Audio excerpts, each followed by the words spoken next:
Electrostatics based एक important numerical problem है। Numerical problem यह है कि अगर हमारे पास एक स्मॉल स्फेरिकल ड्रॉप है जिसका रेडियस r है और इस पे जो चार्ज है वो स्मॉल q के बराबर है। इस स्मॉल q चार्ज की वजह से इस ड्रॉप पे जो पोटेंशियल है वो 220 वाट के बराबर है। अब नेक्स्ट क्वेश्चन में ये कहता है कि अगर हम इन छोटे ड्रॉप्स को 27 ड्रॉप्स को कंबाइन करते हैं, आपस में जोड़ते हैं, तो हमारे पास बनता है एक लार्ज ड्रॉप। तो हमें क्या निकालना है कि इस लार्ज ड्रॉप का पोटेंशियल क्या होगा।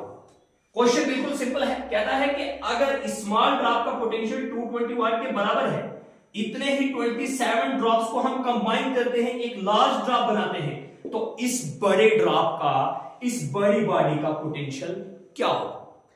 सबसे पहले तो हमें देखना है कि स्मॉल ड्रॉप के ऊपर जो चार्ज है वो स्मॉल क्यू के बराबर है और इस बड़े ड्रॉप के ऊपर चार्ज क्या हो। दूसरे नंबर पे हमें देखना है कि अगर इसका रेडियस r है तो इसका रेडियस कितना हो। अगर हम इन दो चीजों को फाइंड आउट कर लेते हैं तो हमारा क्वेश्चन बिल्कुल सिंपल हो जाएगा।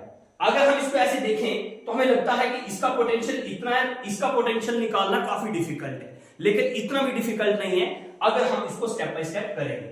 सबसे पहले हम देखेंगे कि इस बड़े ड्रॉप के ऊपर चार्ज कितना होगा। देखिए स्मॉल ड्रॉप के ऊपर चार्ज है स्मॉल क्यू, 27 ड्रॉप्स मिला के हमारे पास ये बड़ा ड्रॉप बना है, तो इसलिए हमारे पास इसका जो चार्ज होगा वो 27 क्यू के बराबर होगा। दूसरे नंबर पे हमें क्या निकालना है, इसका रेडियस। स्मॉल ड्रॉप का जो रेडियस है वो स्मॉल r के बराबर है, हमें निकालना है इस ड्रॉप का रेडियस। देखिए क्योंकि हमने 27 ड्रॉप्स को मिला के ये बड़ा ड्रॉप बनाया है, हमें क्या करना होगा, हमें ये देखना है कि जो इसका वॉल्यूम है वो इसके 27 ड्रॉप्स के वॉल्यूम के बराबर है। देखिए हम कैसे लिखते हैं, हम एक दूसरे को यहां पे इक्वेट करते हैं। 27 times volume of this drop 4/3 pi r cube small r, ये वाला 27 times volume of this very drop will be equal to volume of this drop 4/3 pi और ये वाला पाई r क्यूब। यहां से 4/3 और पाई, 4/3 और पाई यहां से कैंसिल आउट हो जाएगा, हमारे पास बच जाएगा 27 r cube is equal to capital R cube. हमें क्या निकालना है, r निकालना है, लिख लीजिए यहां पे r is equal to 3r। यहां से 27 का जो क्यूब रूट हम 3 निकालते हैं और इसके ऊपर जब रूट आएगा हमारे पास 3 आ जाएगा। इन शॉर्ट हम लिख सकते हैं कि r is equal to 3r। अब हमें इस लार्ज ड्रॉप के चार्ज का पता भी चल गया है और रेडियस का पता भी चल गया। अब हम देखते हैं इसका पोटेंशियल। एक स्फेरिकल बॉडी पे जो पोटेंशियल होता है उसको हम लिखते हैं v इज इक्वल टू के क्यू अपॉन r। के क्यू अपॉन r ये पोटेंशियल है स्मॉल ड्रॉप का, बट हमें पोटेंशियल दिया गया है दैट इज इक्वल टू 220 वाट के बराबर है।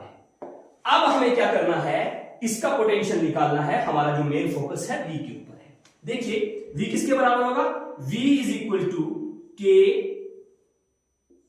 क्यू, इसका जो चार्ज है डिवाइडेड बाई r, इसका जो रेडियस है r, that is equal to k का हम k लिखेंगे यहां पे, क्यू किसके बराबर है 27 क्यू के बराबर है, 27 स्मॉल क्यू के बराबर है, और r किसके बराबर है 3r के बराबर है, 3r के बराबर है।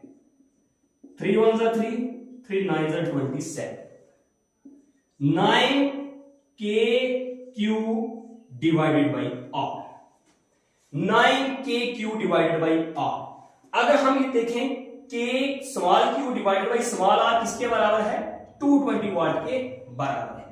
यहां पे 9 multiply by 220 watt, that is equal to 1980 watt. हमारे पास लार्जर ड्रॉप का जो पोटेंशियल है इसका पोटेंशियल निकल के आया 980 वाट के बराबर है। अब यहां से हम देख पा रहे हैं कि जो हमारे पास जो छोटा ड्रॉप था जिसका पोटेंशियल 220 था, 27 ड्रॉप्स को कंबाइन करने के बाद जब हमारे पास एक लार्ज ड्रॉप बना था तो इसका पोटेंशियल निकल के आया 1980 वोल्ट।